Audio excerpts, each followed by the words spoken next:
রাজধানীর কাকরাইলে জাতীয় পার্টির কেন্দ্রীয় অফিসে ভাঙচুর ও হামলার প্রতিবাদে রংপুরে বিক্ষোভ মিছিল করেছে দলটির নেতাকর্মীরা। দুপুরে নগরীর সেন্ট্রাল রোডের জাতীয় পার্টির কার্যালয় থেকে একটি লাঠি মিছিল বের হয়ে নগরের গুরুত্বপূর্ণ সড়ক প্রদক্ষিণ করে। পরে পায়রা চত্বরে সমাবেশ করেন বিক্ষুব্ধ নেতাকর্মীরা। এ সময় দলের কো চেয়ারম্যান সাবেক মেয়র মোস্তাফিজার রহমান মোস্তফা বলেন, জাতীয় পার্টির কেন্দ্রীয় কার্যালয় ভাঙচুর অগ্নিসংযোগের ঘটনায় ভিপি নূরের গণ অধিকার পরিষদ দায়ী।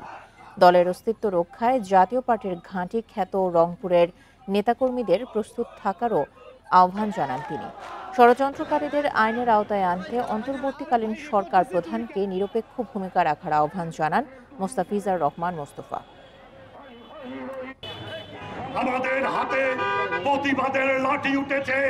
যতদিন পর্যন্ত আমরা এই ষড়যন্ত্রকে রুখে দিতে পারবো না, এই প্রতিবাদের লাঠি আমাদের হাত থেকে। এবার বুঝি সামনে নির্বাচনে এই জাতীয় পার্টির দিকে সারা বাংলাদেশের লোক তাকিয়ে আছে। আগামী নির্বাচনে জাতীয় পার্টিকে যদি এই সময় ধ্বংস করে দেওয়া হয়, আগামী নির্বাচনে আমাদের অস্তিত্ব থাকবে না।